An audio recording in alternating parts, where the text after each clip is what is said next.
Welcome to our video presentations for people living with fibromyalgia. Today we're talking about values and goals.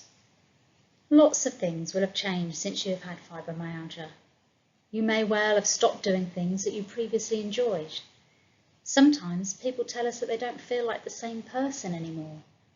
This is because the things we do express something about who we are and what is important to us. So when we can't do those things, it can feel like we can't be ourselves. For some people, being in pain makes them focus on what's really important, but for others it feels like the really important stuff gets lost in the middle of just trying to cope with life. If we're spending all our energy fighting against fibromyalgia, we can't move to what's important to us. It's really common to think back to what you used to do and feel that it's all out of reach now. That can leave us feeling sad, frustrated, and generally fed up. It can even make us lose motivation to try anything at all because it's not the same as what we did in the past. Moving towards what we value, what is important to us, is still hugely important when you have a chronic health condition, perhaps more so. Moving towards our values helps us to feel less restricted by our health condition and to enjoy our lives more.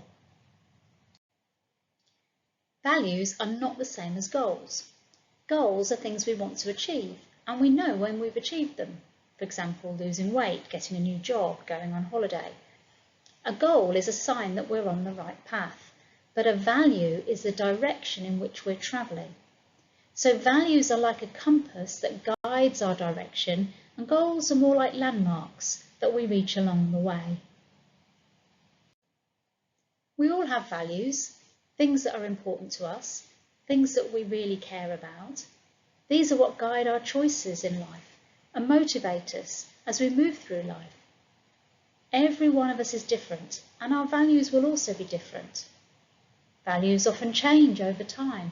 For example, what is important to us at 18 years old may not be the same at 45. When we can't act according to our values, we can feel frustrated. And sometimes we don't realise how much we value something until we're unable to act on that value.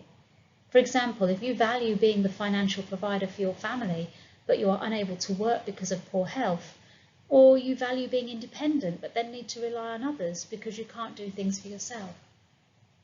It's good to take time to reflect on what is important to us and see if we're moving closer to that. So start off by thinking about your values in each of these areas.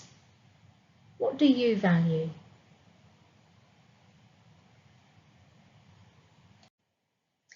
This values bullseye can be a useful way of seeing how closely we are living with our values.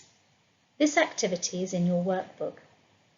Start off with identifying 4 values from the previous list.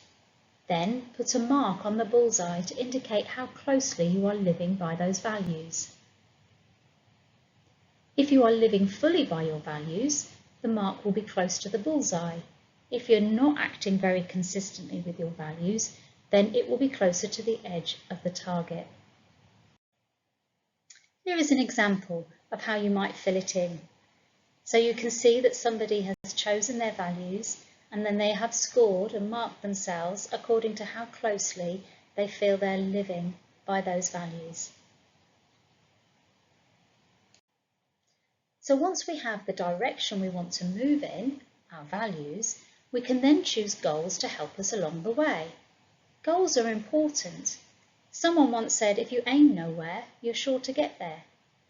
The good thing about goals is that it can help us move forward towards the things that we value. They can also help us see the progress we're making.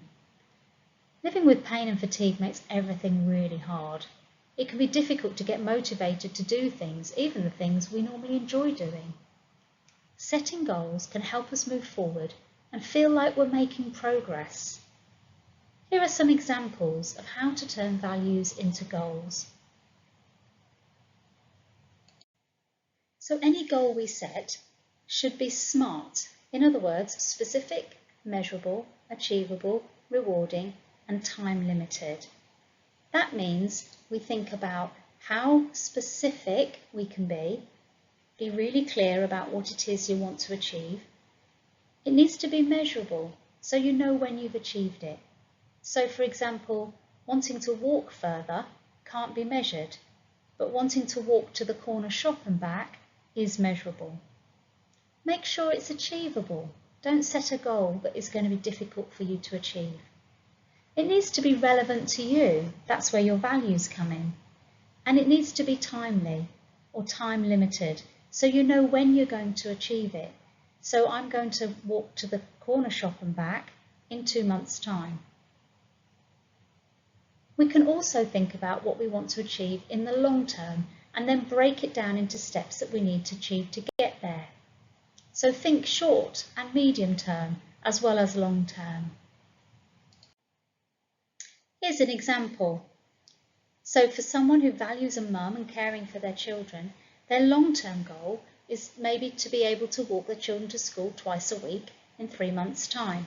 You can see how this is translated into a medium-term goal and a short-term goal, and all of those goals are SMART goals. They're achievable, measurable, they're relevant, they're time limited. So now it's over to you. Use the activity in the workbook to consider your own values and goals.